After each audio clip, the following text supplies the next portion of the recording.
So I keep trying to just distract myself instead of actually sitting with myself and talking through and working through this anxiety. Hey, my name is Hannah and this is the Daydream Department. There's a lot that we do on this channel. A lot of it has to do with creativity and art, but along with those things, we struggle with ADHD, depression, and anxiety. So I really wanted to take this time and have an open conversation. Today is a very slow day for me, and I'm preparing to start my new job on Wednesday. I'm filming this on a Monday. I am so nervous to start this job because, well, for a few different reasons, but the main reason is my energy level. So I suffer from narcolepsy, which means I can't rely on my energy levels to get me through the day. I am starting work as a medical assistant at an urgent care, which means I have most responsibilities that a nurse would have. Anything from taking your x-ray, drawing your blood, to giving you a COVID test.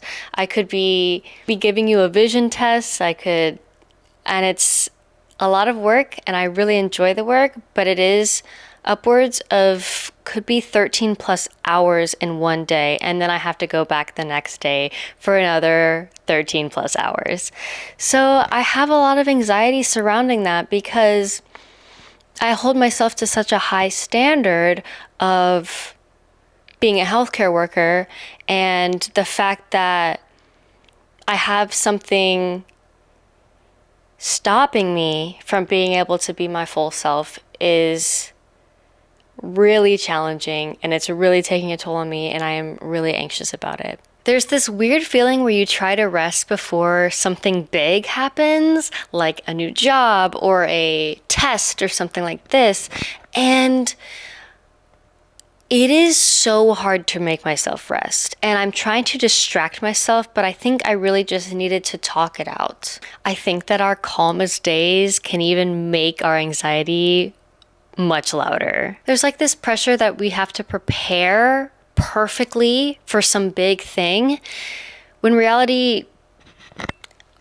we don't need to be doing all that. Something that's always helped me is kind of naming and normalizing the anxiety that I'm feeling. So I'm mostly feeling anxiety about my energy levels. I'm really thinking the worst and expecting the worst. And I think I need to know that I am prepared for the worst, and I'll still get through it. I thrive on routines, but I also thrive on knowing that I am prepared. So it's okay for me to kind of check that off the list and breathe into that for a second. So I am anxious about my energy level, but I have prepared myself and my mind, and I have brought resources like liquid IV and a bunch of water, high protein, high fiber foods to work with me.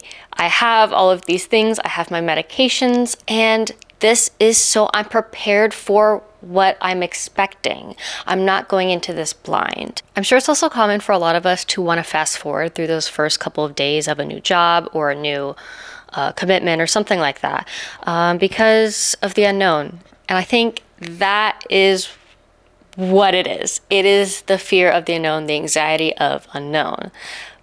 But I know things, and you know things.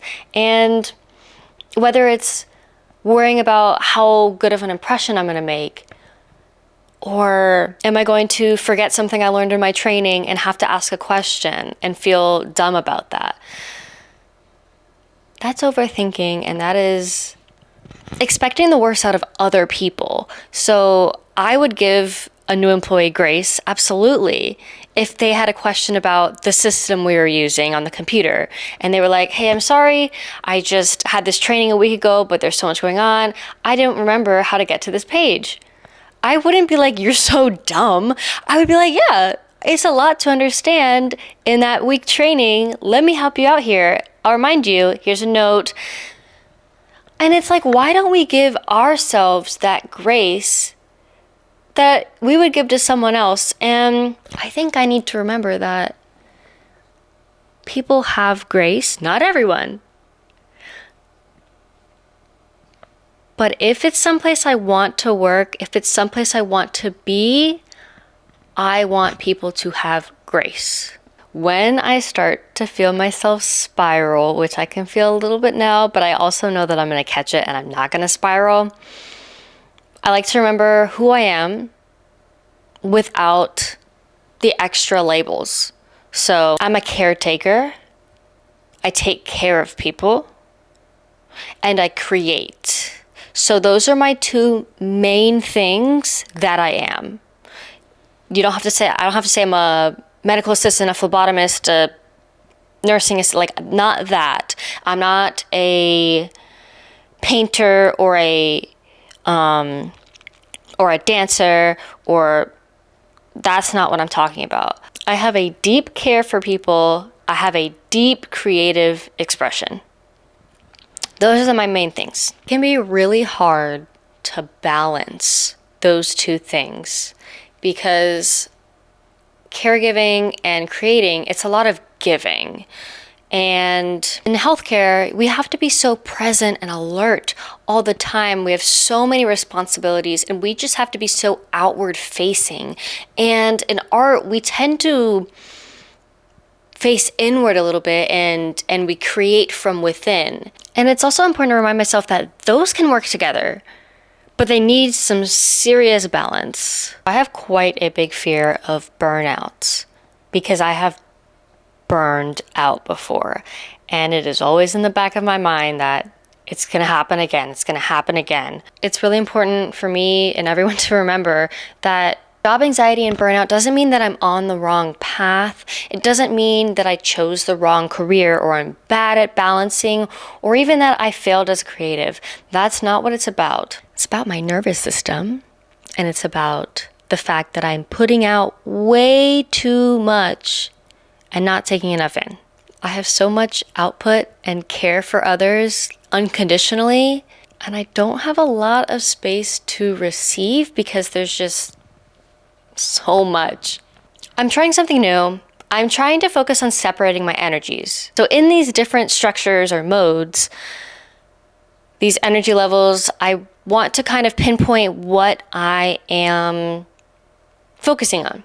For my caring energy, it's definitely focused on structure and responsibility, but the creative mode is definitely lower stakes, lower energy, but curiosity and expression. And to make this make sense, burnout happens when I am demanding the creative energy so much in the caring energy. So they are separate. They can mingle, but I cannot demand my creative energy when I'm already giving 150% in my healthcare energy. The biggest thing for me that makes this difference and helps me is a transition ritual. For more than just sanitary reasons, when I get home from work, I'm going to take a shower, I'm going to change my clothes, I'm going to say, literally while I'm in the shower, I'm like, I'm washing away this mode. I'm washing away healthcare Hannah. I'm washing her away. Like, she can come back another time. But now I am out of that mode and I'm in the transition period. So after that healthcare mode, I can say, okay, literally out loud, I can soften now. I can be creative now. I can give to myself now. I don't know if this has a name, but I do something where I set a timer for like 2 minutes. I lay in bed, stare at the ceiling, and I literally list off all the things I'm anxious about. Before the timer is off, I need to say, okay, that was my time to worry about it. That was my anxiety time. These thoughts can come back later, but right now I have thought about them. It's important. Sometimes I'll write them down too. So if it's like, oh, I'm worried I'm going to forget this, we're going to write it down. I'm literally going to write it down. And then I know it sounds easier than it actually is. But the more I do it, the better I become at this technique where it's, now I can let this go until I pick up that piece of paper that said what I was going to forget. I'll look at it again. I'm like, oh, okay. And now we can move on again. The feeling of burnout worsens for me when everything feels like it is useful, it is productive, or it's for someone else. That's why it's really important for me to have an anchor that is none of those. For me, my anchor is listening to audiobooks. That's for me.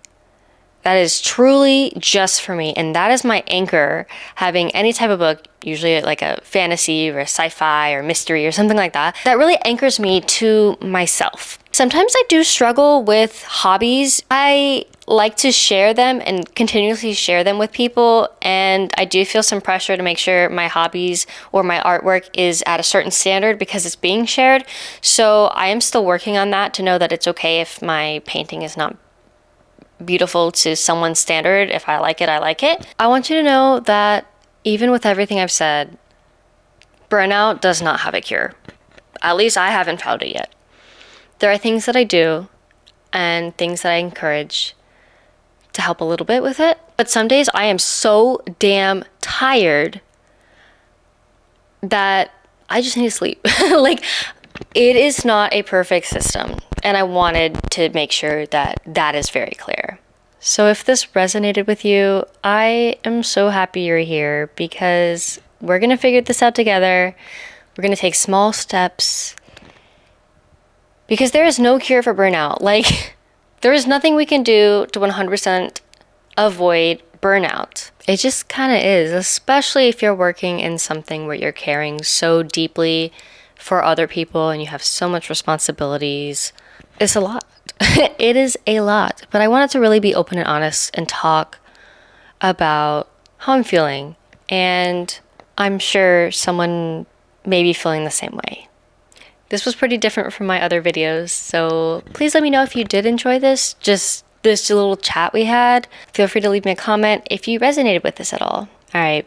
Be kind to yourself and don't forget to keep dreaming. Have a wonderful rest of your day. I will see you another time. Bye.